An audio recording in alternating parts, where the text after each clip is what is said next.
ಎಲ್ರಿಗೂ ನಮಸ್ಕಾರ. ಈ ದಿನ ನಾವು ಈ ವಿಡಿಯೋ ಮೂಲಕ ಮದುವೆಯಲ್ಲಿ ಮಾಡುವಂಥ ಅಪಚಾರಗಳನ್ನು ತಿಳ್ಕೊಳ್ಳೋಣ. ನಿಮ್ಮ ಮನೆಯಲ್ಲಿ ಯಾವುದಾದ್ರೂ ಒಂದು ಮದುವೆ ಆದರೆ ಆ ಮದುವೆಯಲ್ಲಿ ಏನೇನು ತಪ್ಪುಗಳನ್ನು ಮಾಡಬಾರ್ದು ಅನ್ನೋದನ್ನು ಈ ವಿಡಿಯೋ ಮೂಲಕ ತಿಳ್ಕೊಳ್ಳೋಣ. ಮೊದಲಿಗೆ ಜಾತಿ ಅಂತ ಹೇಳಿದ್ರೆ, ಮದುವೆಗೆ ಒಂದು ಪುರೋಹಿತರನ್ನ ಹೋಗಿ ಬುಕ್ ಮಾಡೋವಾಗಲೇ ಅವರು ಹೋಗಿ ಕೇಳೋ ಮೊದಲನೇ ಪ್ರಶ್ನೆ, ನಮ್ಮ ಜಾತಿಯವರಿಗೆ ಮದುವೆ ಮಾಡೋದಕ್ಕೆ ನಿಮಗೆ ಬರುತ್ತಾ ಅಂತ ಮೊದಲನೇ ಪ್ರಶ್ನೆ ಕೇಳ್ತಾರೆ. ಅಂದರೆ ಭಗವಂತನ ಹತ್ರ ಜಾತಿ ಇಲ್ಲ. ನೀವುಗಳು ಒಂದು ಜಾತಿ ಅಂತ ತಿಳ್ಕೊಂಡು ಒಂದೊಂದು ಜಾತಿಗೆ ಒಂದೊಂದು ಶಾಸ್ತ್ರ ಅಂತ ತಿಳ್ಕೊಂಡಿದ್ದೀರ. ಒಂದೊಂದು ಜಾತಿಯವರಿಗೆ ಒಂದೊಂದು ಶಾಸ್ತ್ರ ಖಂಡಿತವಾಗಲೂ ಎಲ್ಲೂ ಇಲ್ಲ. ಭಗವಂತ ಎಲ್ಲೂ ಕೂಡ ಹೇಳಿಲ್ಲ. ಭಗವಂತನ ಹತ್ರ ಜಾತಿ ಭೇದ ಭಾವ ಇಲ್ಲ. ಎಲ್ಲರೂ ಕೂಡ ಸಾಮಾನ್ಯ ಮಾನವರು, ಭಕ್ತರು ಅಷ್ಟೇ. ಮತ್ತು ಬ್ರಾಹ್ಮಣ, ಕ್ಷತ್ರಿಯ, ವೈಶ್ಯ, ಶೂದ್ರ ಅಂತ ಅವರವರು ಮಾಡುವ ಕೆಲಸದ ಮೇಲೆ ಅವರವರಿಗೆ ಒಂದೊಂದು ವರ್ಣಗಳಿದೆ. ಅಂಥ ವರ್ಣದವರಿಗೆ ಒಂದೊಂದು ರೀತಿಯಾದಂಥ ಮದುವೆ ಇರುತ್ತೆ. ಬ್ರಾಹ್ಮಣರಿಗೆ ಎಲ್ಲ ಗೊತ್ತಿರುತ್ತೆ. ನೀವು ಹೋಗಿ ನಮ್ಮ ಜಾತಿಯವರ ಶಾಸ್ತ್ರ ನಿಮಗೆ ಬರುತ್ತಾ ಅಂತ ಮೊದಲನೇ ಪ್ರಶ್ನೆ ಕೇಳಬೇಡಿ. ನಿಮ್ಮ ಕರ್ತವ್ಯ ಏನು, ನಿಮ್ಮ ಮಗಳಿಗೋ ಮಗನಿಗೋ ಒಂದು ಮದುವೆಯನ್ನು ಮಾಡಬೇಕು. ಅದಕ್ಕೋಸ್ಕರ ನೀವು ಬ್ರಾಹ್ಮಣನ ಕರೆಸಿ ಮಾಡಿಸ್ಬೇಕು ಅಷ್ಟೇ. ಬ್ರಾಹ್ಮಣನ ಕರೆಸಿ ಅವರಿಗೆ ಹೇಳಿದರೆ ಸಾಕು, ಅವರು ಶಾಸ್ತ್ರೋಕ್ತವಾಗಿ ನಿಮ್ಮ ಮದುವೆಯನ್ನು ಮಾಡಿಕೊಡ್ತಾರೆ. ಅವರು ಎಲ್ಲ ಕಲಿತ್ಕೊಂಡು ಬಂದಿರ್ತಾರೆ. ತದನಂತರ ಮದುವೆ ಮಂಟಪಕ್ಕೆ ಬಂದಾಗ ಬ್ರಾಹ್ಮಣರು ಅವರು ಮಾಡುವ ವಿಧಾನವನ್ನು ನೀವು ಸ್ವೀಕಾರ ಮಾಡಬೇಕು. ಮದುವೆ ಅವರು ಏನಿದೆ ಶಾಸ್ತ್ರ ಅದನ್ನು ಮಾಡ್ತಾರೆ. ಅಂಥ ಸಂದರ್ಭದಲ್ಲಿ ನೀವು ಬಂದು ನಮ್ಮದರಲ್ಲಿ ಈ ಶಾಸ್ತ್ರ ಇಲ್ಲ, ನಮ್ಮದರಲ್ಲಿ ಆ ಶಾಸ್ತ್ರ ಇಲ್ಲ, ನಮ್ಮ ತಂದೆಯವರು ಮಾಡ್ತಾ ಇರಲಿಲ್ಲ, ತಾತನವರು ಮಾಡ್ತಾ ಇರಲಿಲ್ಲ, ನಮ್ಮ ವಂಶಸ್ಥರು ಈ ಶಾಸ್ತ್ರವನ್ನು ಮಾಡ್ತಾ ಇರಲಿಲ್ಲ, ಅಥವಾ ನಮ್ಮಲ್ಲಿ ಈ ಶಾಸ್ತ್ರ ಇದೆ, ಈ ಶಾಸ್ತ್ರವನ್ನು ಮಾಡಿ, ಆ ಶಾಸ್ತ್ರವನ್ನು ಮಾಡಿ ಅಂತ ಅವ್ರಿಗೆ ತಲೆ ಕೆಡ್ಸೋಕ್ಕೆ ಹೋಗಬೇಡಿ. ಯಾಕೆ ಅಂತ ಹೇಳಿದ್ರೆ ಎಲ್ಲ ಅವ್ರಿಗೆ ತಿಳ್ಕೊಂಡು ಬಂದಿರ್ತಾರೆ ಮಾಡೋದಕ್ಕೆ. ಅವರು ತಿಳ್ಕೊಂಡಷ್ಟು ನೀವು ತಿಳ್ಕೊಂಡಿರೋದಿಲ್ಲ. ನಿಮ್ಮ ಹಿರಿಯರು ಏನೋ ಒಂದು ಕಾರಣಾಂತರಗಳಿಂದ ಒಂದು ಶಾಸ್ತ್ರವನ್ನು ಬಿಟ್ಟಿರ್ತಾರೆ, ಅಥವಾ ಒಂದು ಶಾಸ್ತ್ರವನ್ನು ಸೇರಿಸ್ಕೊಂಡಿರ್ತಾರೆ. ಒಂದು ಸಮಯದ ಅಭಾವದಿಂದ ಮಾಡೋದು ಬಿಟ್ಟಿರ್ತಾರೆ, ಅಥವಾ ಹಣ ಇಲ್ಲ ಅನ್ನೋದಕ್ಕೋಸ್ಕರ ಒಂದು ಶಾಸ್ತ್ರವನ್ನು ಮಾಡೋದು ಬಿಟ್ಟಿರ್ತಾರೆ. ಅದಕ್ಕೋಸ್ಕರ ನಮ್ಮ ವಂಶಸ್ಥರು ಮಾಡಿಲ್ಲ ಅಂದ ಕೂಡಲೇ ನಮ್ಮ ಶಾಸ್ತ್ರದಲ್ಲೇ ಇಲ್ಲ ಅಂತ ಹೇಳಬೇಡಿ. ಯಾಕಂದರೆ ಬ್ರಾಹ್ಮಣರು ಮಾಡೋವಂಥದ್ದು ಶಾಸ್ತ್ರ, ನೀವು ತಿಳ್ಕೊಂಡಿರೋವಂಥದ್ದು ಸಂಪ್ರದಾಯ. ನೀವು ಯಾವುದು ಇಲ್ಲ ಅಂತಿರೋ ಅದೆಲ್ಲ ಖಂಡಿತವಾಗಲೂ ಅಲ್ಲಿ ಇರುತ್ತೆ. ಆ ಶಾಸ್ತ್ರವನ್ನು ಎಲ್ಲರೂ ಕೂಡ ಮಾಡಲೇಬೇಕಾಗಿರುತ್ತೆ. ಕೆಲವರು ನನ್ನ ಹತ್ರನೇ ಬಂದು ಹೇಳಿರ್ತಾರೆ, ನಮ್ಮದ್ರಲ್ಲಿ ಜೀರಿಗೆ ಬೆಲ್ಲ ಶಾಸ್ತ್ರನೇ ಇಲ್ಲ ಸ್ವಾಮಿ ಅಂತಾರೆ. ಮತ್ತು ಅಳಿಯನಿಗೆ ಮಾವ ಕಾಲು ತೊಳೆಯಂಗಿಲ್ಲ, ಅಳಿಯನ ಕಾಲನ್ನು ಮಾವ ಮುಟ್ಟಂಗಿಲ್ಲ ಅಂತ ಕೂಡ ಹೇಳ್ತಾರೆ. ಅಳಿಯನ ಕಾಲನ್ನು ತೊಳೆದು ಕನ್ಯಾದಾನ ಮಾಡಬೇಕು ಅನ್ನೋದು ಶಾಸ್ತ್ರ. ಹಂಗಾಗಿ ಕೆಲವರು ಬಂದು ಹಂಗೆ ಹೇಳ್ತಾರೆ. ಕೆಲವರು ಹೋಮ ಇಲ್ಲ ಸ್ವಾಮಿ ನಮ್ಮ ಇದರಲ್ಲಿ ಅಂತಾರೆ. ಕೆಲವರು ಕಳಶನೇ ಇಡೋದಿಲ್ಲ ಸ್ವಾಮಿ ಅಂತ ಹೇಳ್ತಾರೆ. ಕೆಲವರು ಸಪ್ತಪದಿ ಇಲ್ಲ ಅಂತ ಹೇಳ್ತಾರೆ. ಇದೆಲ್ಲವೂ ಕೂಡ ಯಾವುದೋ ಒಂದು ಕಾರಣಗಳಿಂದ ಬಿಟ್ಟು ಬಂದಿರ್ತಾರೆ. ಅದನ್ನು ನೀವು ಅದೇ ರೀತಿ ಪಾಲನೆ ಮಾಡಬೇಡಿ. ಬ್ರಾಹ್ಮಣರು ಬಂದಿರೋ ಕರ್ತವ್ಯ ಏನು, ಅವರು ಶಾಸ್ತ್ರೋಕ್ತವಾಗಿ ಮಾಡಿ ಮುಗಿಸೋದಕ್ಕೆ ಬಂದಿರ್ತಾರೆ. ಅವರಿಗೆ ಇಲ್ಲದೇ ಇರೋದನ್ನೆಲ್ಲ ಮಾಡಿಸೋದು ಮತ್ತು ಇರೋವಂಥದ್ದನ್ನೆಲ್ಲ ಬಿಡಿಸೋದು, ಈ ಥರ ಎಲ್ಲ ಮಾಡಬೇಡಿ. ಮತ್ತು ಮಾಡುವಂಥ ಸಂದರ್ಭದಲ್ಲಿ ಏನಾಗುತ್ತೆ ಅಂದರೆ, ಒಂದು ಮುಹೂರ್ತ ಅಂದರೆ 48 ನಿಮಿಷಗಳು ಒಂದು ಮುಹೂರ್ತ ಅಂತ ಹೇಳ್ತೀವಿ. ಆ ಮುಹೂರ್ತದಲ್ಲಿ ಮದುವೆಯನ್ನು ನಿಶ್ಚಯ ಮಾಡಿರ್ತಾರೆ. ಆದರೆ ಆ ಮುಹೂರ್ತಕ್ಕೆ ಸರಿಯಾಗಿ ಹುಡುಗ ಹುಡುಗಿ ಮಂಟಪಕ್ಕೆ ಬರೋದೇ ಇಲ್ಲ, ವೇದಿಕೆ ಮೇಲೆ ಬರೋದೇ ಇಲ್ಲ. ಅಲ್ಲಿ ಇಲ್ಲಿ ಕಾಲ ಹರಣ ಮಾಡಿಕೊಂಡು, ಮೇಕಪ್ಗಂತ ಕಾಲ ಹರಣ ಮಾಡಿಕೊಂಡು, ಫೋಟೋವರು ಒಂದು ಅರ್ಧ ಗಂಟೆ ವೇಸ್ಟ್ ಮಾಡಿಕೊಂಡು, 7 ಗಂಟೆ ಬೆಳಗಿನ ಜಾವ 7 ಗಂಟೆಗೆ ಮುಹೂರ್ತ, 7ರಿಂದ 7:48ಕ್ಕೆ ಮುಹೂರ್ತ ಅಂತ ಹೇಳಿದ್ರೆ ಆ ಹುಡುಗ ಹುಡುಗಿ ಬರೋದೇ 7:15, 7:07 ಬಂದು ಆಗ ಎಲ್ರಿಗೂ ಕೂಡ ಆತರ ಇರುತ್ತೆ. ಸ್ವಾಮಿ 7:48 ಬಂತು, ಟೈಮ್ ಮುಗಿದೋಗ್ತಾ ಇದೆ, ಮೊದಲು ತಾಳಿ ಕಟ್ಟಿಸ್ಬಿಡಿ, ನಂತರ ನೀವೇನೋ ಮಾಡ್ಕೊಳ್ಳಿ ಅಂತ ಹೇಳ್ತಾರೆ. ಇದನ್ನು ಕೇಳಿ ಸಾಕಾಗೋಗಿದೆ ಅಲ್ವಾ? ಯೋಚನೆ ಏನು ಮಾಡಿ, 7 ಗಂಟೆಯಿಂದ 7:48ಕ್ಕೆ ಮುಹೂರ್ತ ಇರೋದು, ಬರೋದು 7:15 ಶಾಸ್ತ್ರ ಏನು ಮಾಡದೆ ತಾಲಿ ಕಟ್ಸೋಂಗಿದ್ರೆ ಅಲ್ಲಿ ಬ್ರಾಹ್ಮಣರು ಏನಕ್ಕೆ ಬರಬೇಕು? ನೀವೇ ಅಲ್ಲೇ ಕಟ್ಸ್ಕೊಬಿಡ್ಬೋದಾಯ್ತಲ್ವ. ತಾಲಿ ಕಟ್ಸೋಕ್ಕೆ ಮುಂಚೆ ಏನೇನು ಶಾಸ್ತ್ರಗಳಿದೆಯೋ ಅದೆಲ್ಲ ಮಾಡಿ ನಂತರವೇ ತಾಲಿ ಕಟ್ಟಿಸ್ಬೇಕು. ಆ ಶಾಸ್ತ್ರ ಮಾಡಿಲ್ಲ ಅಂದರೆ ತಾಲಿ ಕಟ್ಟಿಸಿ ಏನಕ್ಕೆ ಪ್ರಯೋಜನ ಇಲ್ವಲ್ಲ. ಹಾಗಾಗಿ ತಾಲಿ ಕಟ್ಟಬೇಕು ಅಂದರೆ ಅದಕ್ಕೆ ಮುಂಚೆ ಪ್ರೊಸೀಜರ್ಗಳಿದೆ, ಆ ಶಾಸ್ತ್ರಗಳಿದೆ. ಅದೆಲ್ಲ ಮಾಡಿ ನಂತರವೇ ನಾವು ತಾಲಿಯನ್ನು ಕಟ್ಟಿಸ್ಬೇಕು. ಆಗಲೇ ಅದು ಮಾಡಿದಂಥ ಪುಣ್ಯ ಫಲ ಎಲ್ಲವೂ ಕೂಡ.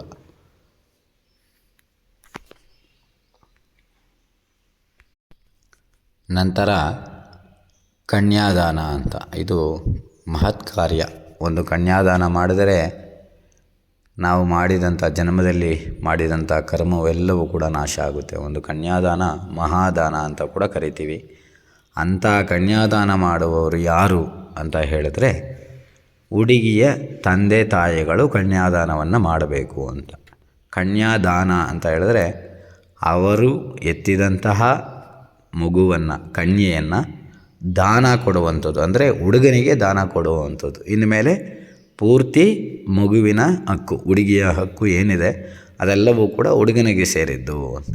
ಅದಕ್ಕೋಸ್ಕರ ಹುಡುಗಿಯನ್ನು ಹೆತ್ತ ತಂದೆ ತಾಯಿಗಳು ದಾನ ಮಾಡುವಂಥದ್ದನ್ನ ಕನ್ಯಾದಾನ ಅಂತ. ಅದು ಹಾಲನ್ನು ಎರೆದು ಧಾರೆ ಎರೆದು ಕನ್ಯಾದಾನವನ್ನು ಮಾಡುವಂಥದ್ದು ಶಾಸ್ತ್ರ. ಇದು ಕನ್ಯಾದಾನ ಅಂತ. ಇದನ್ನು ಈಗ ಯಾರ್ಯಾರು ಮಾಡ್ತಾಯಿದ್ದೀರಾ? ಒಂದು ಮಂಟಪದಲ್ಲಿ ಮದುವೆ ಆದರೆ ಮೊದಲಿಗೆ ಹುಡುಗಿಯ ತಂದೆ ತಾಯಿ ಧಾರೆ ಎರಿತಾರೆ, ಧಾರೆ ಎರೆದು ಕನ್ಯಾದಾನ ಮಾಡಿಕೊಡ್ತಾರೆ. ನಮ್ಮ ಬ್ರಾಹ್ಮಣರ ಮನೆಗಳಲ್ಲೂ ಇದೇ ಶಾಸ್ತ್ರ ಇಷ್ಟೇ. ಹುಡುಗಿಯ ತಂದೆ ತಾಯಿಗಳು ಧಾರೆ ಎರೆದರೆ ಕನ್ಯಾದಾನ ಮುಗೀತು, ಅಲ್ಲಿಗೆ ಮುಗಿದೋಗಿ ಕೈ ತೊಳೆದು ಎದ್ದು ಬಿಡ್ತಾರೆ. ಆದರೆ ನಿಮ್ಮಗಳ ಮದುವೆಗಳಲ್ಲಿ ಏನು ಮಾಡ್ತಾಯಿದ್ದೀರಾ ನೀವು? ತಂದೆ ತಾಯಿಗಳಾಯಿತು, ನಂತರ ಹುಡುಗನ ತಂದೆ ತಾಯಿಗಳು ಬಂದು ಧಾರೆ ಎರಿತೀರ. ಆಗೇನಾಯಿತು? ಹುಡುಗನ್ನ ಏನು ವರ ಅಂತ ಹೇಳ್ತೀವಿ ಅಲ್ವಾ, ವರದಾನ ಅಂತ ಕೊಡ್ತಾಯಿದ್ದೀರಾ? ಹುಡುಗನ್ನ ಹುಡುಗಿಗೆ ದಾನ ಕೊಡ್ತಾಯಿದ್ದೀರಾ? ಇಲ್ಲ ಅಲ್ವಾ. ಹೆಸರಿರೋದು ಕನ್ಯಾದಾನ ಅಂತ ಅಲ್ವಾ. ಕನ್ಯೆಯನ್ನು ದಾನ ಕೊಡೋದನ್ನ ಕನ್ಯಾದಾನ ಅಂತೀವಿ. ಹುಡುಗನ ತಂದೆ ತಾಯಿ ಬಂದು ಧಾರೆ ಎರೆದಾಗ ಹುಡುಗನನ್ನು ಹುಡುಗಿಗೆ ದಾನ ಕೊಟ್ಟಂಗಾಯ್ತಲ್ವ. ಹಾಗಾದರೆ ಅವ್ರಿಗೆ ಮನೆ ಅಂತ ಯಾವುದಿರುತ್ತೆ? ಹುಡುಗಿ ಮನೆಗೆ ಹೋಗಬೇಕೋ ಹುಡುಗನ ಮನೆಗೆ ಹೋಗ್ಬೇಕೋ ಇಬ್ಬರು? ಸರಿ, ಇದೂ ಪರವಾಗಿಲ್ಲ, ಮುಂದುವರೆಸ್ದಾಗ ಏನಾಗುತ್ತೆ? ಹುಡುಗನ ತಂದೆ ತಾಯಿ ಧಾರೆ ಎರಿತಾರೆ. ನಂತರ ಮದುವೆಗೆ ಬಂದಿರುವಂಥ ಎಲ್ಲರೂ ಕೂಡ ಧಾರೆ ಎರೆಯುವಂಥದ್ದು. ಅದಕ್ಕೆ ಅರ್ಥ ಇದೆಯಾ? ಹುಡುಗಿಗೆ ನೆಂಟರು, ಬಂಧುಗಳು, ಮಿತ್ರರು, ಸ್ನೇಹಿತರು ಎಲ್ಲರೂ ಕೂಡ ಬಂದು ಧಾರೆ ಎರೆದಾಗ ಆ ಕನ್ಯಾದಾನಕ್ಕೆ ಅರ್ಥವೇ ಇಲ್ಲದಂತೆ ಆಗುತ್ತೆ. ಎಲ್ಲರೂ ಹಾಲನ್ನು ಎರೆದು ಕನ್ಯಾದಾನ ಮಾಡಿ ಮುಗಿಸ್ತೀರ ಅಲ್ವಾ. ಇದು ಬಹಳ ತಪ್ಪು. ಇನ್ನು ಮುಂದೆ ಯಾವುದೇ ಒಂದು ಮದುವೆಗೆ ಹೋದರೂ ಕೂಡ ನೀವು ಹುಡುಗ ಹುಡುಗಿಗೆ ಆಶೀರ್ವಾದವನ್ನು ಮಾಡಬಹುದು ವಿನಃ ಧಾರೆಯನ್ನು ಎರೆಯಂಗಿಲ್ಲ. ನಿಮ್ಮ ಎತ್ತ ಮಗಳಿಗೆ ಮಾತ್ರ ನೀವು ಕನ್ಯಾದಾನ ಮಾಡುವಂಥ ಅರ್ಹತೆ ಇರುತ್ತೆ. ಅಥವಾ ನೀವು ಯಾರನ್ನಾದರೂ ದತ್ತಿಗೆ ತಗೊಂಡಿರೋದು ಅಥವಾ ನಿಮ್ಮ ಒಂದು ಇದರಲ್ಲಿ ಯಾರಿಗಾದರೂ ಮದುವೆ ಮಾಡಿಸ್ಕೊಡ್ತೀರಾ, ಅವರನ್ನು ಕನ್ಯಾದಾನ ಮಾಡಬಹುದು. ತಂದೆ ತಾಯಿ ಇಲ್ಲದವರಿಗೆ ನೀವು ಕನ್ಯಾದಾನವನ್ನು ಮಾಡಿದ್ದೇ ಆದರೆ, ನೀವು ಪೀಠದಲ್ಲಿ ಕುಳಿತುಕೊಂಡಿದ್ದೇ ಆದರೆ, ತಂದೆ ತಾಯಿಗಳ ಸ್ಥಾನದಲ್ಲಿ ಕೂತ್ಕೊಂಡಿದ್ದಾಗ ಅವರಿಗೆ ನೀವು ಕನ್ಯಾದಾನವನ್ನು ಮಾಡಿಕೊಡ್ಬೋದೇ ವಿನಃ ಹೋದ ಎಲ್ಲ ಮದುವೆಗೂ ಕೂಡ ನೀವು ಕನ್ಯಾದಾನವನ್ನು ಮಾಡೋ ಅರ್ಹತೆ ನಿಮಗಿರೋದಿಲ್ಲ. ನಂತರ ಆಶೀರ್ವಾದ ಅಂತ ಬಂದಾಗ ನೀವೇನು ಮಾಡ್ತೀರಾ? ಹಾಲನ್ನು ಎರೆದು ಧಾರೆ ಎರೆದು ಕೊಟ್ಟು ದಾನ ಮಾಡಿದ ನಂತರ ಅಲ್ಲಿ ಅಕ್ಷತೆ ಇರುತ್ತೆ. ಕೈ ತುಂಬ ಅಕ್ಷತೆಯನ್ನು ಎತ್ಕೊಂಡು ಹುಡುಗ ಹುಡುಗಿಯ ಮೇಲೆ ಹಾಕ್ತಾ ಇರ್ತೀರ, ತಲೆ ಮೇಲೆ ಹಾಕ್ತೀರಲ್ವಾ. ಹಾಕುವಂಥ ಸಂದರ್ಭದಲ್ಲಿ ನಿಮ್ಮ ಕಾಲಲ್ಲಿ ನೋಡ್ಕೊಂಡಿದ್ದೀರಾ ಯಾವತ್ತಾದರೂ? ಕಾಲಲ್ಲಿ ಏನಿರುತ್ತೆ? ಚಪ್ಪಲಿ ಇರುತ್ತೆ ಅಲ್ವಾ. ಅದನ್ನು ದಾರಾ ಮಂಟಪ ಅಂತ ಕರಿತೀವಿ. ಮದುವೆಯ ಮಂಟಪವನ್ನು ದಾರಾ ಮಂಟಪ, ಅದು ವಿಷ್ಣು ಸ್ಥಾನ ಅಂತ. ಅಂದರೆ ವಿಷ್ಣು ಅಲ್ಲಿ ನೆಲೆಸಿರ್ತಾನೆ. ಒಂದು ಹುಡುಗಿಗೆ ಹುಡುಗನಿಗೆ ಮದುವೆ ಆಗುತ್ತೆ ಅಂತ ಹೇಳಿದ್ರೆ ಅಲ್ಲಿ ಮಂಟಪವನ್ನು ಕಟ್ಟಬೇಕು ಅಂತ. ಒಂದು 4 ಕಡೆ ಕೋಲುಗಳನ್ನ ಇಟ್ಟು ಮೇಲುಗಡೆ ಗರಿಗಳನ್ನು ಹಾಕಿ ಮಂಟಪವನ್ನು ನಿರ್ಮಾಣ ಮಾಡಬೇಕು. ಮಂಟಪದಲ್ಲಿ ವಿಷ್ಣುವನ್ನು ಆವಾಹನೆ ಮಾಡಬೇಕು ಅಂತ. ಈಗೆಲ್ಲ ಚೌಟ್ರಿಯಲ್ಲಿ ಅವರೇ ಮಂಟಪವನ್ನು ರೆಡಿಮೆಂಟೆಲ್ಲ ಇಟ್ಬಿಟ್ಟಿರ್ತಾರೆ. ಇರೋದು ಬಂದು ತೆಂಗಿನ ಗರಿ ಹಾಕ್ಬೇಕು ಮೇಲೆ ಮಂಟಪ, ಚಪ್ಪರ ಅಂತ. ಆ ಚಪ್ಪರದ ಕೆಳಗಡೆ ಮದುವೆಯನ್ನು ಮಾಡಿಸ್ಬೇಕು ಅಂತ. ಆ ಸ್ಥಾನದಲ್ಲಿ ವಿಷ್ಣು ಇರ್ತಾನೆ. ಮತ್ತು ಆ ಹುಡುಗಿಗೆ ಅಲ್ಲಿ ದೇವತಾ ಆರಾಧನೆಗಳೆಲ್ಲ ಆಗಿರುತ್ತೆ, ಕಳಶ ಪೂಜೆ ಆಗಿರುತ್ತೆ, ಗಣಪತಿ ಪೂಜೆ ಆಗಿರುತ್ತೆ. ಅಲ್ಲಿ ದೇವರ ಒಂದು ಸಾನ್ನಿಧ್ಯ ಅಂತ ತಿಳ್ಕೊಂಡು ಅಲ್ಲಿ ಮದುವೆಯನ್ನು ಮಾಡೋ ಅಂಥದ್ದು. ಆ ಮದುವೆಯ ಮಂಟಪಕ್ಕೆ ನೀವು ಯಾವ ರೀತಿ ಹೋಗ್ತೀರಿ? ದಾರೆ ಎರೆಯೋದಕ್ಕೆ ನಿಮ್ಮ ಚಪ್ಪಲಿ ಆಗಲಿ, ಶೂ ಆಗಲಿ ತೆಗೆದಿಟ್ಟು ಹೋಗ್ತೀರಾ? ಯೋಚನೆಯನ್ನು ಮಾಡಿ. ಯಾವತ್ತಾದರೂ ಒಂದು ದಿವಸ ತೆಗೆದಿಟ್ಟು ಹೋಗಿದ್ದೀರಾ? ನಾನು ಹೋಗಿದ್ದ ಜಾಗದಲ್ಲೆಲ್ಲ ಹೇಳ್ತೀನಿ, ಚಪ್ಪಲಿನ ತೆಗೆದು ದಾರೆ ಎರೀರಿ, ಆಶೀರ್ವಾದವನ್ನು ಮಾಡಿ, ಅವರಿಬ್ಬರು ಜೀವನ ಚೆನ್ನಾಗಿರಬೇಕು, ಚಪ್ಪಲಿ ಹಾಕ್ಕೊಂಡು ಆಶೀರ್ವಾದ ಮಾಡಬೇಡಿ ಅಂತ ಹೇಳಿದ್ರೆ ಅವರು ಒಂದು ಉತ್ತರವನ್ನು ರೆಡಿಯಾಗಿ ಇಟ್ಕೊಂಡಿರ್ತಾರೆ.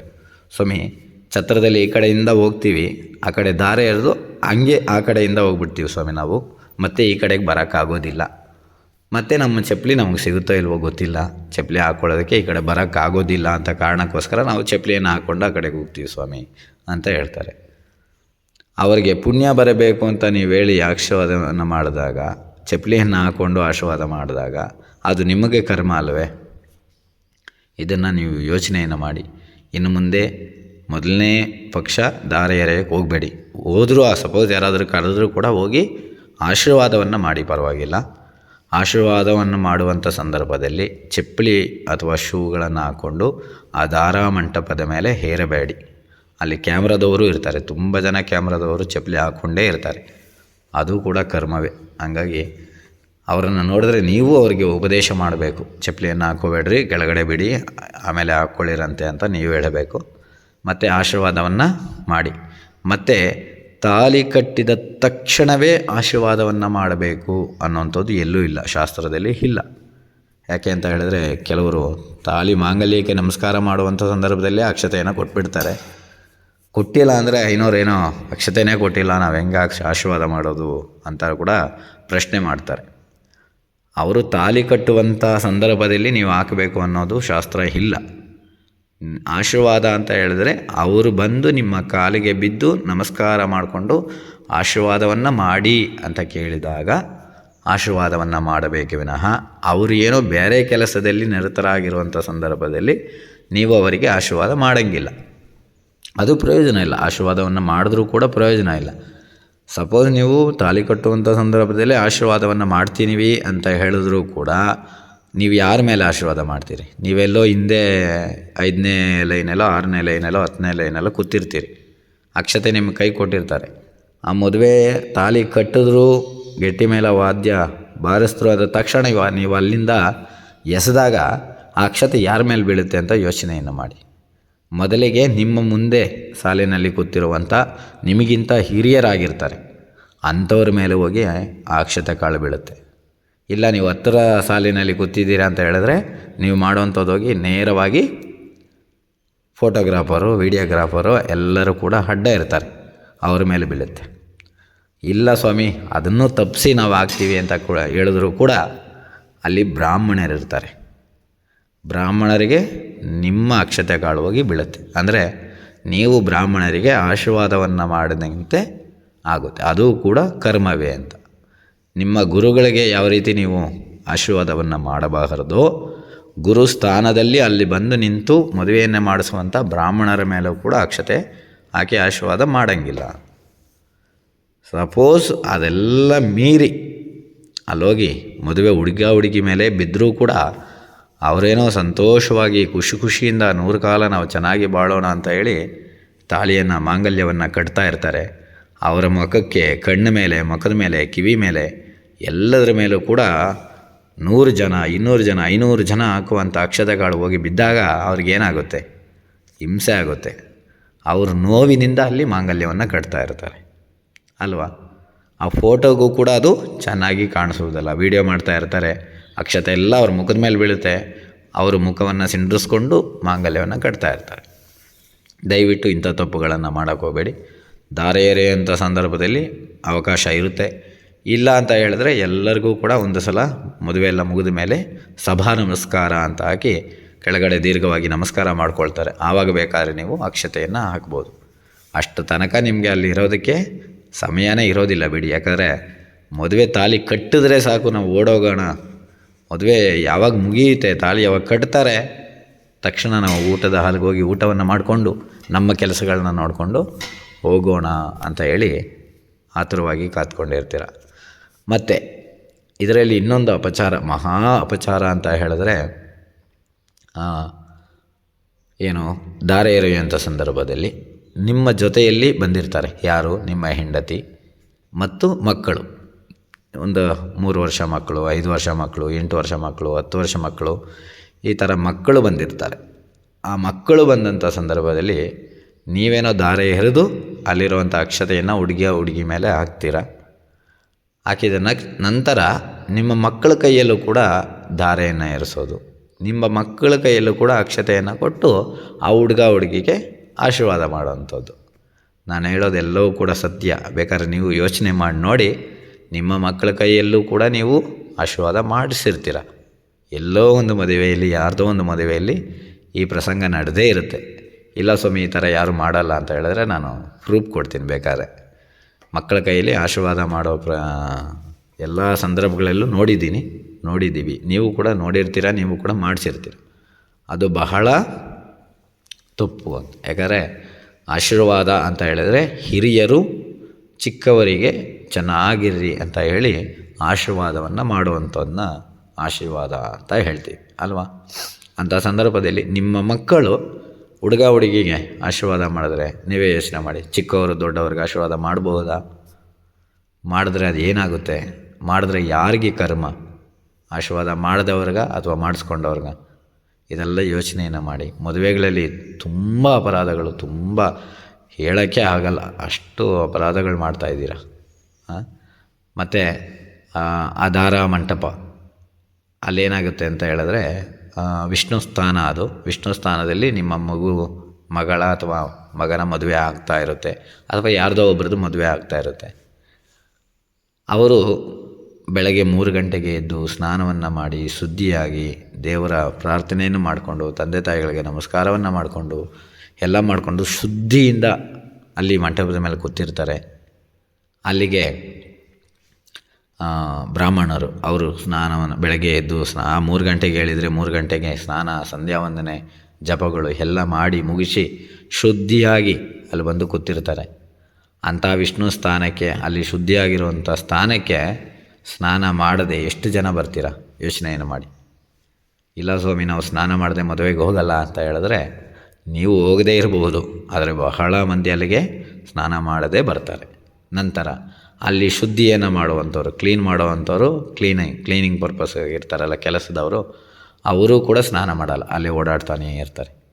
ಮತ್ತು ಫೋಟೋಗ್ರಾಫರ್ಸು, ವೀಡಿಯೋಗ್ರಾಫರ್ಸು, ಇವರು ಕೂಡ ಸ್ನಾನವನ್ನು ಮಾಡೋದಿಲ್ಲ, ಆ ಮಂಟಪದಲ್ಲಿ ಓಡಾಡ್ತಾ ಇರ್ತಾರೆ. ಅದೆಲ್ಲವೂ ಕೂಡ ಶುದ್ಧಿ ಇರೋದಿಲ್ಲ. ಅಂತ ವಿಷ್ಣು ಸ್ಥಾನವನ್ನು ನಾವು ಅಮಂಗಲ ಮಾಡಬಾರ್ದು, ಶುದ್ಧಿಯಾಗಿ ಇರಿಸಬೇಕು. ಯಾಕಂದರೆ ಅದು ಶುದ್ಧಿಯಾಗಿದ್ದರೆ ಮಾತ್ರ ಅಲ್ಲಿ ಮದುವೆ ಮಾಡಿದ್ರೆ ಒಂದು ಪ್ರಯೋಜನ ಆಗುತ್ತೆ, ಇಲ್ಲ ಅಂತ ಹೇಳಿದ್ರೆ ಆಗೋದಿಲ್ಲ. ಮತ್ತು ಈ ಫೋಟೋಗ್ರಾಫರ್ಗಳದ್ದು ಒಂದು ತಪ್ಪಿದೆ. ನನಗೆ ಬಹಳ ಹೋಗಿದ್ದ ಕಡೆ ಎಲ್ಲ ಇದನ್ನೇ ಹೇಳ್ತಾ ಇರ್ತೀನಿ. ನಾವು ಒಂದು ಸಲ ಶಾಸ್ತ್ರವನ್ನು ಮಾಡಿಸಿದ್ರೆ ಅವ್ರು ಇನ್ನೊಂದು ಸಲ ಶಾಸ್ತ್ರವನ್ನು ಮಾಡಿಸ್ತಾರೆ. ನಾವು ಊದುಬತ್ತಿ ಎತ್ಕೊಂಡು ದೇವರಿಗೆ ಆರತಿ ಮಾಡಿ ಧೂಪ ತೋರಿಸಿ ಅಂತ ಹೇಳಿದ್ರೆ ಅವರು ಒಂದು ಸಲ ತೋರಿಸಿದ ಮೇಲೆ ಮತ್ತೆ ಇನ್ನೊಂದು ಸಲ ತೋರಿಸಿ ಅಂತ ಅವರು ಹೇಳ್ತಾರೆ. ನಾವು ಒಂದು ಸಲ ದೇವರಿಗೆ ಕರ್ಪೂರ ಆರತಿಯನ್ನು ಮಾಡಿಸಿದ್ರೆ ಅವ್ರು ಇನ್ನೊಂದು ಸಲ ಮಾಡಿಸ್ಕೊತಾರೆ. ನಾವು ಹುಡುಗಿಗೆ ಹಾರವನ್ನು ಬದಲಾಯಿಸ್ಕೊಳ್ಳಿ ಅಂತ ಹೇಳಿದ್ರೆ ಅವ್ರು ಇನ್ನೊಂದು ಸಲ ಬದಲಾವಣೆ. ಒಂದಕ್ಕೆ ಎರಡು ಥರ ಅದಾಗ್ತಾ ಇರುತ್ತೆ. ಇದಕ್ಕೊಂದು ಚಿಕ್ಕ ಕಥೆಯನ್ನು ಹೇಳ್ತೀನಿ. ಒಂದು ಕಡೆ ಇದೇ ರೀತಿ ಮದುವೆ ಆಗ್ತಿತ್ತು. ಆ ಹುಡುಗಿಯ ಅತ್ತೆ, ಹುಡುಗನ ತಾಯಿ ಇರ್ತಾರೆ. ಆ ತಾಯಿಗೆ ಹುಡುಗಿ ಪಾದಪೂಜೆಯನ್ನು ಮಾಡ್ತಾ ಇರ್ತಾರೆ. ಪಾದಪೂಜೆ ಅಂತ ಹೇಳಿದ್ರೆ ಕಾಲನ್ನು ತೊಳೆದು ಅರಿಶಿಣ ಕುಂಕುಮವನ್ನು ಇಟ್ಟು ಹೂವನ್ನು ಇಟ್ಟು ಊದುಬತ್ತಿ ತೋರಿಸುವಂಥದ್ದು, ಇದನ್ನು ಪಾದಪೂಜೆ ಅಂತ ಹೇಳ್ತೀವಿ. ಅಂಥ ಪಾದಪೂಜೆಯನ್ನು ಹುಡುಗಿ ಅವರ ಅತ್ತೆಗೆ ಮಾಡ್ತಾ ಇರಬೇಕಾದ್ರೆ ಊದುಬತ್ತಿ ತೋರಿಸ್ಬೇಕಾದ್ರೆ ಕಾಲಿಗೆ ಫೋಟೋಗ್ರಾಫರು ಈ ಕಡೆ ನೋಡಿ ಅಂತ ಹೇಳಿದ ಸಂದರ್ಭದಲ್ಲಿ ಹುಡುಗಿಯ ಅತ್ತೆ ಮತ್ತು ಹುಡುಗಿ ಇಬ್ಬರು ಕೂಡ ಧೂಪವನ್ನು ಅಲ್ಲೇ ಕಾಲತ್ರನೇ ಇಟ್ಕೊಂಡು ಈ ಕಡೆ ಫೋಟೋವನ್ನು ನೋಡ್ತಾರೆ. ನೋಡಿದ ತಕ್ಷಣ ಏನಾಗುತ್ತೆ, ಅದು ಗೊತ್ತಿಲ್ಲದೆ ಆ ಊದುಬತ್ತಿ ಅನ್ನೋದು ಅತ್ತೆಯ ಕಾಲಿಗೆ ಮೇಲೆ ಇರುವಂಥ ಸೀರೆಗೆ ಟಚ್ ಆಗೋಗುತ್ತೆ. ಟಚ್ ಆಗಿ ಅದು ಸೀರೆ ಸ್ವಲ್ಪ ಬೆಂಕಿಯನ್ನು ಇಟ್ಟು ಅದು ಹೋಲಾಗಿಬಿಡುತ್ತೆ. ಆವಾಗ ಅಂಥ ಸಂದರ್ಭದಲ್ಲಿ ಆ ಅತ್ತೆಗೆ ಕೋಪ ಜಾಸ್ತಿಯಾಗಿ ಆ ಹುಡುಗಿನ ಬೈದುಬಿಡ್ತಾರೆ. ಅಂದರೆ ಹುಡುಗಿ ನಮ್ಮ ಮನೆಗೆ ಬರ್ತಾ ಇದ್ದಾಳೆ ಅನ್ನೋದು ಕೂಡ ಮರೆತು ಸೀರೆ ಹೋಯ್ತಲ್ಲ ಅನ್ನುವಂಥ ಒಂದು ಕೋಪದಲ್ಲಿ ಎಲ್ಲರ ಮುಂದೆ ಬೈದುಬಿಡ್ತಾರೆ. ಆ ಹುಡುಗಿ ಬೇಕು ಅಂತ ಮಾಡಿದ್ದ, ಫೋಟೋಗ್ರಾಫರ್ ಈ ಕಡೆ ನೋಡಿ ಅನ್ನೋದಕ್ಕೋಸ್ಕರ ಆ ಹುಡುಗಿ ನೋಡಿದ್ದು, ಅದಕ್ಕೆ ಎಲ್ಲರ ಮುಂದೆ ಅದು ಮೊದಲನೇ ದಿನವೇ ಆ ಹುಡುಗಿ ಬಯಸ್ಕೊಳ್ತು ಅಲ್ವಾ. ಹಾಗಾಗಿ ಆ ಫೋಟೋಗಳನ್ನ ದಯವಿಟ್ಟು ಫೋಟೋಗ್ರಾಫರ್ಗೆ ಹೇಳಿಬಿಡಿ, ಯಾಕಂದರೆ ನ್ಯಾಚುರಲಾಗಿ ಫೋಟೋ ಹಿಡೀರಿ, ಆರ್ಟಿಫಿಷಿಯಲಾಗಿ ಫೋಟೋ ಹಿಡಿಯೋದು ಬೇಡ ಅಂತ. ಆಗಿನ ಕಾಲದಲ್ಲಿ ಫೋಟೋ ಅಂತ ಹೇಳಿದ್ರೇ ಒಂದು ನೆನಪನ್ನು, ಸವಿ ನೆನಪನ್ನು ನೆನಪು ಮಾಡುವಂಥದ್ದು. ಆ ಫಂಕ್ಷನ್ಗೆ ಹೋಗಿದ್ವಿ, ಈ ಥರ ಇದ್ವಿ, ಈ ಥರ ಇವ್ರ ಜೊತೆ ಮಾತಾಡ್ತಾಯಿದ್ವಿ, ಅವ್ರ ಜೊತೆ ಮಾತಾಡ್ತಾಯಿದ್ವಿ, ಹಂಗೆ ಕೂತ್ಕೊಂಡಿದ್ವಿ, ಹಿಂಗೆ ಕೂತ್ಕೊಂಡಿದ್ವಿ. ಆ ಫೋಟೋ ಆಲ್ಬಮ್ ನೋಡಿದಾಗ ಇದೆಲ್ಲ ನಾವು ಹೇಳ್ಕೋಬೇಕು.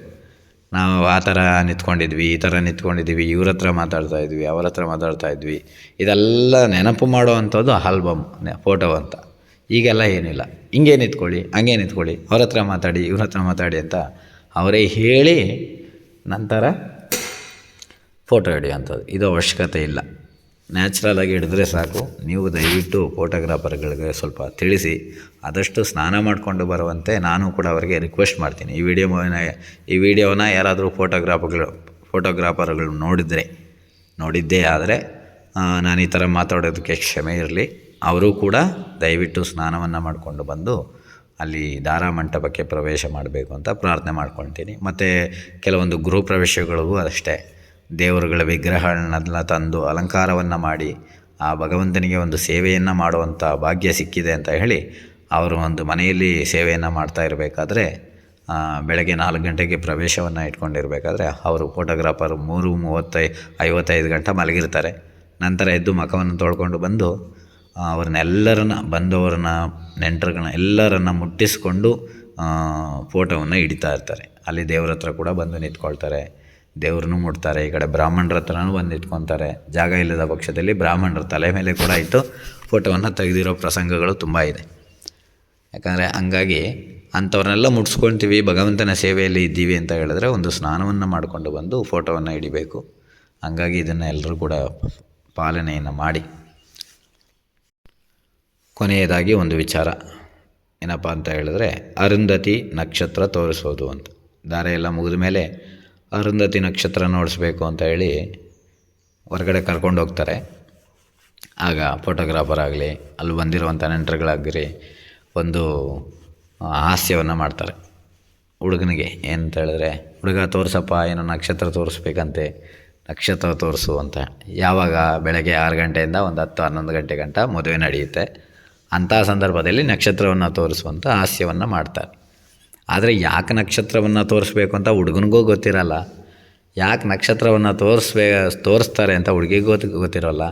ಇದಕ್ಕೆ ಮುಂಚೆ ನೀವು ತೋರಿಸಿದಂಥವರು ತುಂಬ ಜನ ಇರ್ತೀರ, ನಿಮಗೂ ಗೊತ್ತಿಲ್ಲ ಅಲ್ವಾ, ಏನಕ್ಕೆ ತೋರಿಸಿದ್ರು, ಏನಕ್ಕೆ ತೋರಿಸ್ಬೇಕು, ಅದನ್ನು ನೋಡಿದ್ರೆ ಏನು ಫಲ, ಏನಾದರೂ ಗೊತ್ತಾ? ಏನೂ ಗೊತ್ತಿಲ್ಲ. ಅಷ್ಟೊತ್ತಲ್ಲಿ ನಕ್ಷತ್ರ ಕಾಣಿಸೋದಿಲ್ಲ ಅಂತ ಕೂಡ ನಿಮಗೆ ಗೊತ್ತಿಲ್ಲ. ಅದು ಮದುವೆಯಲ್ಲಿ ಶಾಸ್ತ್ರ ಅಲ್ಲ, ಅದು ಸಂಪ್ರದಾಯನೂ ಇಲ್ಲ, ಶಾಸ್ತ್ರನೂ ಇಲ್ಲ. ಅದು ಕೂಡ ನಿಮ್ಗೆ ಗೊತ್ತಿಲ್ಲ. ಐನವ್ರನ್ನ ಹಿಂಸೆ ಮಾಡ್ತೀರ, ಇಲ್ಲ ಸ್ವಾಮಿ ತೋರಿಸ್ಬಿಡಿ, ನಕ್ಷತ್ರವನ್ನು ತೋರಿಸ್ಬಿಡಿ ಅಂತ. ಬೆಳಗ್ಗೆ 6 ಗಂಟೆ ಮೇಲೆ ಮದುವೆ ಮಾಡೋದು, 12 ಗಂಟೆ ಒಳಗಡೆ ಮದುವೆ ಮಾಡೋದು. ಅಂಥ ಸಂದರ್ಭದಲ್ಲಿ ನಕ್ಷತ್ರವನ್ನು ತೋರಿಸ್ಬಿಡಿ ಅಂದರೆ ಐನವ್ರ ಪಾಪ ಏನು ಮಾಡ್ತಾರೆ, ಏನನ್ನು ತೋರಿಸ್ತಾರೆ ಅಲ್ವಾ. ಹಾಗಾಗಿ ಇದಕ್ಕೊಂದು ಕತೆ ಇದೆ. ಕಥೆಯನ್ನು ಕೇಳಿದ್ದೆ ಆದರೆ ಆ ವಿಡಿಯೋಲಿ ಎಂತಾಗಿ ಹೋಗ್ತಾ ಇದೆ, ಕ್ಷಮೆ ಇರಲಿ. ಆದರೆ ವಿಚಾರಗಳನ್ನ ತಿಳಿಸ್ಬೇಕು ಅನ್ನೋದಕ್ಕೋಸ್ಕರ 24 ನಿಮಿಷ ಆಗೋಯ್ತು. ವಿಚಾರವನ್ನು ತಿಳ್ಕೊಳ್ಳಿ, ಇನ್ನು ಮುಂದೆ ನೀವು ತಪ್ಪುಗಳನ್ನು ಮಾಡಬೇಡಿ. ಅದಕ್ಕೋಸ್ಕರ ಇದಕ್ಕೊಂದು ಕತೆ ಇದೆ. ಏನಪ್ಪ ಅಂತ ಹೇಳಿದ್ರೆ, ಆಗಿನ ಕಾಲದಲ್ಲಿ ಮದುವೆ ಅಂತ ಹೇಳಿದ್ರೆ ಹುಡುಗ ಹುಡುಗಿ ಒಪ್ಕೊಂಡು ಮದುವೆ ಮಾಡ್ತಾ ಇರಲಿಲ್ಲ. ಆಗಿನ ಕಾಲದಲ್ಲಿ ಹುಡುಗಿಯ ತಂದೆ ತಾಯಿಗಳು, ಹುಡುಗನ ತಂದೆ ತಾಯಿಗಳು ಮಾತುಕತೆಯನ್ನು ನಡೆಸಿ, ಹುಡುಗನ ತಂದೆ ತಾಯಿಗಳು, ಹುಡುಗಿಯ ತಂದೆ ತಾಯಿಗಳು ಇಬ್ಬರೂ ಕೂಡ ನಿಶ್ಚಿತಾರ್ಥವನ್ನು ಮಾಡಿ, ಅಂದರೆ ನನ್ನ ಮಗಳಿಗೆ ನಿನ್ನ ಮಗನನ್ನು, ಇವ್ರ ಮಗನಿಗೆ ನಿಮ್ಮ ಮಗಳನ್ನು ವಿವಾಹ ಮಾಡಿಕೊಳ್ಳೋಣ ಅಂತ ಹೇಳಿ ಮನೆಯಲ್ಲಿ ಹಿರಿಯರು ಮಾತಾಡಿ ನಿಶ್ಚಯವನ್ನು ಮಾಡಿಕೊಂಡು ಮದುವೆಯನ್ನು ಮಾಡೋವಂಥದ್ದು ಆಗಿನ ಕಾಲದಲ್ಲಿ ಇತ್ತು. ಮದುವೆ ಹುಡುಗ ಯಾವಾಗ ನೋಡ್ಕೊಳ್ತಾ ಇದ್ರು ಮೊದಲಿಗೆ ಅಂತ ಹೇಳಿದ್ರೆ, ದಾರ ಮಂಟಪ ಅಂತ ಏನಿದೆ, ಈಗಿನ ಕಾಲದಲ್ಲಿ ಮೊದಲೇ ರಿಸೆಪ್ಷನ್ನು, ಫೋಟೋಶೂಟು, ಅದು ಇದು ಎಲ್ಲ ಮಾಡಿ ಹುಡುಗಿ ಒಪ್ಪಿದ್ರೇ ಮದುವೆ. ಆಗಿನ ಕಾಲದಲ್ಲಿ ಈ ರೀತಿ ಇರಲಿಲ್ಲ. ಯಾವಾಗ ಮದುವೆಯ ದಿವಸ ತೆರೆ ಬಟ್ಟೆಯನ್ನು ಇಟ್ಟು ಜೀರಿಗೆ ಬೆಲ್ಲ ಶಾಸ್ತ್ರವನ್ನು ಮಾಡ್ತಾಯಿದ್ರು. ಆ ಜೀರಿಗೆ ಬೆಲ್ಲ ಶಾಸ್ತ್ರವನ್ನು ಮಾಡಿ ತೆರೆಯನ್ನು ತೆರೆದಾಗ ಮಾತ್ರ ಹುಡುಗಿನ ನೋಡಬೇಕಿತ್ತು, ಹುಡುಗಿ ಹುಡುಗನನ್ನು ನೋಡಬೇಕಿತ್ತು. ಆಗಲೇ ಅವರಿಬ್ಬರು ಕೂಡ ಪರಸ್ಪರ ನೋಡ್ಕೊಳ್ಳೋವಂಥದ್ದು. ಅದಕ್ಕೆ ಮುಂಚೆ ಯಾವತ್ತೂ ಕೂಡ ಅವರಿಬ್ಬರು ನೋಡ್ಕೊಂಡಿರೋದಿಲ್ಲ. ಈಗೆಲ್ಲ ಹಿಂಗೆ ಇದೆಲ್ಲ ಹೇಳಕ್ಕೆ ಹೋದರೆ ಹುಡುಗನ ಇಷ್ಟ ಆಗಿಲ್ಲ ಅಂದರೆ ಏನು ಮಾಡೋದು, ಹುಡುಗ ಕಲರ್ ಆಗಿಲ್ಲ ಅಂದರೆ ಏನು ಮಾಡೋದು, ಹುಡುಗನ ನಾನು ನೋಡ್ತೀರಾ ಹೆಂಗೆ ಮದುವೆ ಮಾಡೋದು ಅಂತ ಸಾವಿರ ಪ್ರಶ್ನೆಗಳು ಕೇಳ್ತಾರೆ. ಹಾಗಾಗಿ ಆವತ್ತಿನ ದಿವಸ ಮೊದಲನೇ ಬಾರಿಗೆ ನೋಡ್ತಾ ಇರೋವಂಥದ್ದು.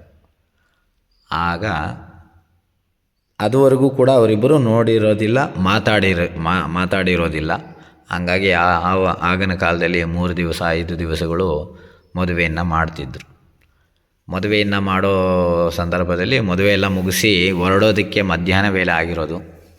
ಆಗಿನ ಕಾಲದಲ್ಲೆಲ್ಲ ಒಂದು ಊರಿನಿಂದ ಮದುವೆಯನ್ನು ಮುಗಿಸಿ ಹೋಗಬೇಕಾದ್ರೆ ಎತ್ತಿನ ಗಾಡಿಯಲ್ಲೂ ಹೋಗ್ತಾಯಿದ್ರು. ಆಗ ಕಾರು ಬಸ್ಸು ಏನೂ ಇರಲಿಲ್ಲ. ಅಂಥ ಸಂದರ್ಭದಲ್ಲಿ ಎತ್ತಿನ ಗಾಡಿಯಲ್ಲಿ ಹೋಗಬೇಕಿತ್ತು. ಆಗ ಹುಡುಗಿ ಒಂದು ಎತ್ತಿನ ಗಾಡಿಯಲ್ಲಿ ಇರೋರು, ಮಿಕ್ಕಿದವರೆಲ್ಲ ಬೇರೆ ಬೇರೆ ಎತ್ತಿನ ಗಾಡಿಯಲ್ಲಿ ಹೋಗ್ತಾ ಇರಬೇಕಾದ್ರೆ ಅವರು ಊರನ್ನು ಹೋಗಿ ಸೇರೋದಕ್ಕೆ ರಾತ್ರಿ ಆಗಿಬಿಟ್ಟಿರೋ. ರಾತ್ರಿ ಗಂಟ ಅವರು ಪ್ರಯಾಣವನ್ನು ಮಾಡಬೇಕಾಗಿತ್ತು ಎತ್ತಿನ ಗಾಡಿಯಲ್ಲಿ. ಹಾಗಾಗಿ ಹುಡುಗಿ ಇಬ್ಬರೂ ಕೂಡ ಆ ಪ್ರಯಾಣವನ್ನು ಮಾಡುವಂಥ ಸಂದರ್ಭದಲ್ಲಿ, ಸಾಯಂಕಾಲದ ಸಂದರ್ಭದಲ್ಲಿ ಅವರಿಬ್ಬರು ಏನೋ ಒಂದು ವಿಚಾರವನ್ನು ಮಾತಾಡಬೇಕು ಅಲ್ವಾ. ಯಾವತ್ತೂ ಮಾತಾಡಿರಲಿಲ್ಲ.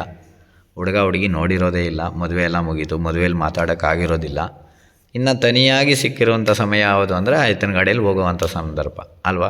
ಅಂಥ ಸಂದರ್ಭದಲ್ಲಿ ಇಬ್ಬರಿಗೂ ಕೂಡ ಕುತೂಹಲ ಇರುತ್ತೆ. ಅಂತಹ ಸಂದರ್ಭದಲ್ಲಿ ಹುಡುಗನೂ ಮಾತಾಡಿಲ್ಲ, ಹುಡುಗಿನೂ ಮಾತಾಡಿಲ್ಲ ಅಂದರೆ ಅಲ್ಲಿ ಮಾತಾಡೋಕ್ಕೆ ಬೇರೆ ಇದೇ ಇರೋದಿಲ್ಲ ಅಲ್ವಾ. ಹಾಗಾಗಿ ಹುಡುಗಿ ಪ್ರಾರಂಭ ಮಾಡಬೇಕು.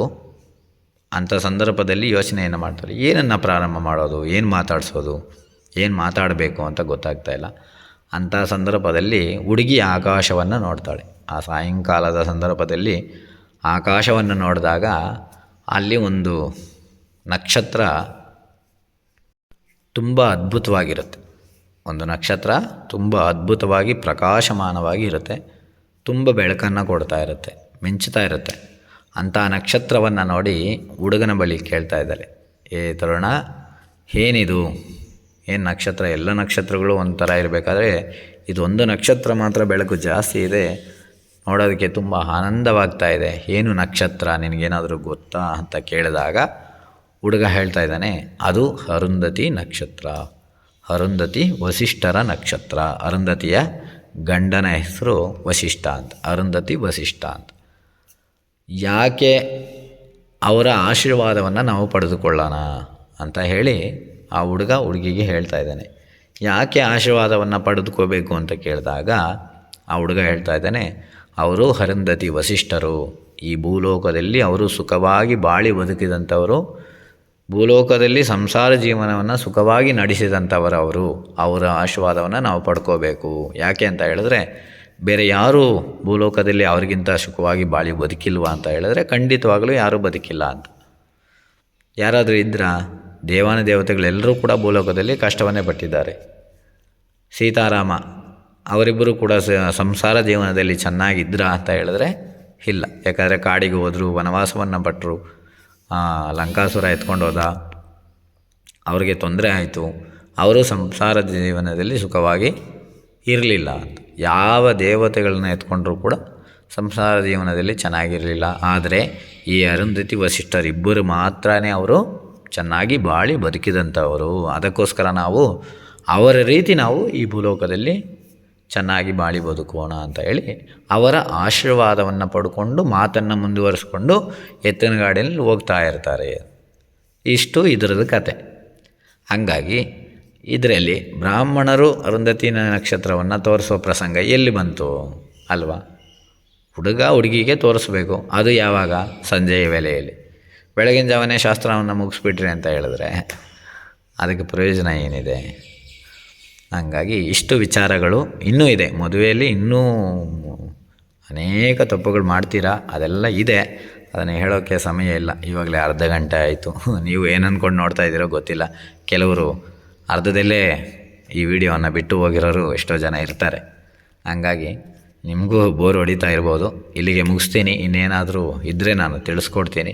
ನಿಮಗೇನಾದರೂ ಮದುವೆಗಳಲ್ಲಿ ಡೌಟ್ಸ್, ಯಾಕಂದರೆ ಪ್ರಶ್ನೆಗಳು ತುಂಬ ಉದ್ಭವ ಆಗುತ್ತೆ. ಒಂದು ಮದುವೆ ಮಾಡಬೇಕಾದ್ರೆ, ಸ್ವಾಮಿ ಅರಿಶಿಣವನ್ನು ಯಾವಾಗ ತೊಗೊಬರಬೇಕು, ಅರಿಶಿಣವನ್ನು ಯಾವಾಗ ಕುಟ್ಟಬೇಕು, ಚಪ್ಪರಕ್ಕೆ ಎಷ್ಟು ಮರಗಳನ್ನ ಹಾಕಬೇಕು, ಚಪ್ಪರವನ್ನು ಯಾವಾಗ ಹಾಕಬೇಕು, ಮದುವೆಗೆ ಹೆಂಗೆ ಮಾಡಬೇಕು, ಇದು ಹೆಂಗೆ ಮಾಡಬೇಕು, ಇದೆಲ್ಲವೂ ಕೂಡ ಅನೇಕದಿದೆ.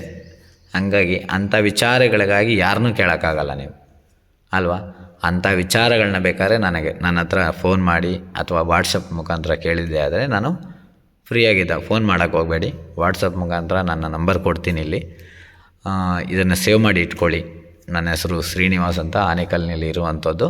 ಸೇವ್ ಮಾಡಿ ಇಟ್ಕೊಳ್ಳಿ. ಇದೊಂದೇ ಅಲ್ಲ, ನಿಮಗೆ ಏನು ಪೂಜೆ ವ್ರತ ಏನು ವಿಚಾರಗಳು ಬೇಕಾದರೂ ಕೂಡ ನನಗೆ ವಾಟ್ಸಪ್ನಲ್ಲಿ ಒಂದು ಮೆಸೇಜನ್ನು ಮಾಡಿ, ನಾನು ಫ್ರೀಯಾಗಿರುವಂಥ ಸಂದರ್ಭದಲ್ಲಿ ಖಂಡಿತವಾಗಲೂ ಕೂಡ ನಿಮಗೆ ಉತ್ತರ ಕೊಡ್ತೀನಿ. ಹಾಗಾಗಿ ಏನೇ ಇದ್ದರೂ ಕೂಡ ನನಗೆ ತಿಳಿಸ್ಕೊಡಿ. ಇಲ್ಲ ಅಂತ ಹೇಳಿದ್ರೆ ನಿಮ್ಮ ಪ್ರಶ್ನೆಗಳೇನಾದರೂ ಇದ್ದರೆ ಕಮೆಂಟ್ನಲ್ಲಿ ಕೂಡ ಕೇಳಿ, ನಾನು ಉತ್ತರವನ್ನು ಕೊಡ್ತೀನಿ. ಹಾಗಾಗಿ ಎಲ್ಲರಿಗೂ ಧನ್ಯವಾದ. ಯಾರೂ ಕೂಡ ಮದುವೆಗಳಲ್ಲಿ ತಪ್ಪುಗಳನ್ನು ಮಾಡೋಕ್ಕೆ ಹೋಗಬೇಡಿ. ನಿಮಗೇನಾದರೂ ಈ ಚಾನಲ್ನ ಸಬ್ಸ್ಕ್ರೈಬ್ ಮಾಡ್ಕೋಬೇಕು ಅಂತ ಅನಿಸಿದರೆ ಸಬ್ಸ್ಕ್ರೈಬ್ ಮಾಡ್ಕೊಳ್ಳಿ. ಇಲ್ಲ ಅಂದರೆ ತೊಂದರೆ ಇಲ್ಲ, ಪರವಾಗಿಲ್ಲ. ಎಲ್ರಿಗೂ ಕೂಡ ಧನ್ಯವಾದಗಳು. ಶುಭ ದಿನ.